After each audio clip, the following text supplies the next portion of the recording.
Hi everyone, Chad Older here. Today we're going to talk about surveys, sometimes called a plat or a location drawing. We're going to talk about whether or not you need one on a purchase or a refinance, and then also talk about what they mean, so how you can read them. So generally speaking, if you're buying a condo, the answer is no, you don't need one. On a condo, typically your entire boundary are your four walls. The exception can be is if you're buying a townhouse style condo and you're responsible for the fences in the back. If you're not responsible for a fence in the back, don't worry, you don't need one. A survey is not going to show you anything. If you're buying a townhouse, a row house, or a standard single family standalone house, the answer is maybe. The lender that you are using is really going to make the determination, because more than anything else, more than a survey, you're going to need the loan money to buy the property. So it's really important you jump through the lender's hoops. The first question you should ask the lender is whether or not they do actually need a survey. Most of them will say yes. Many of them, though, will say no.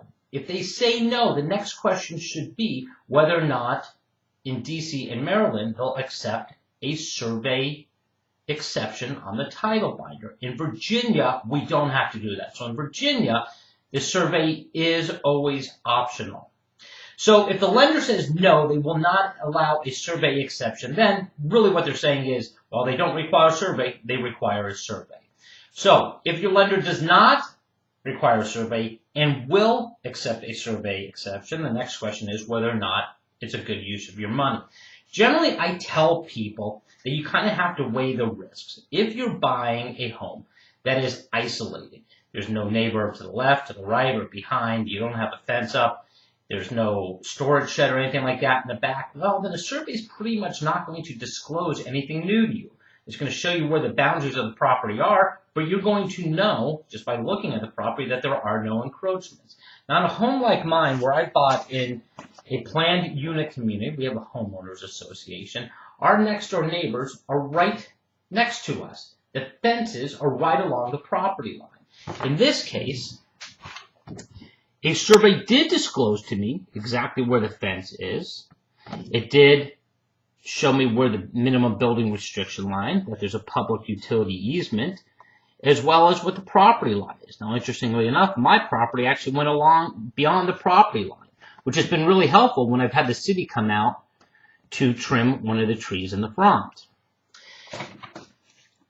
In my case, the survey was well worth it. Not only did my lender require it, but it did disclose some information to me. Here's another survey that we can take a look at. And on this one, it was also very interesting. We were able to see on here that the fence is built beyond the property line. What I was able to say to that buyer was, hey, that fence that's over on the right side of your property, that's not your fence. Don't go tear it down. Now, the other thing that it did show us is, let's see, right over here, that part of their fence goes beyond the property line. The neighbor over here may one day get a little upset with that. Maybe not. But if the neighbor does get upset with it, I was able to say to the buyer, hey, this could be your responsibility. The fence was built like that to go around a tree. They have, the next door neighbor seems fine with it, and everybody seems happy. So I don't know that it'll be an issue in the future, but at least the buyer knew about it. Then another survey example here for you. And in this survey example, I can see that right over here is a little tree house that is built beyond the property line. This particular buyer has young kids. So I said to him, hey, you have a tree house that's built in a common area. You may at some point have to tear it down. It clearly is yours. It goes over the property line into your yard. And he said to me, you know what? If I get a few months out of it, great. If we don't get any use out of it, well, it was worth the risk. Anything beyond a few months, it was well worth it, and my kids liked it. So, getting back to the original, one, ask your lender if they need one. Second, if they don't need one, ask if they will accept a survey exception. Third, if you aren't required to have one by your lender, that's four.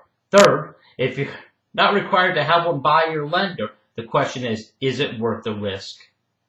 Let me know if you have any questions. Feel free to reach out to me. Thank you.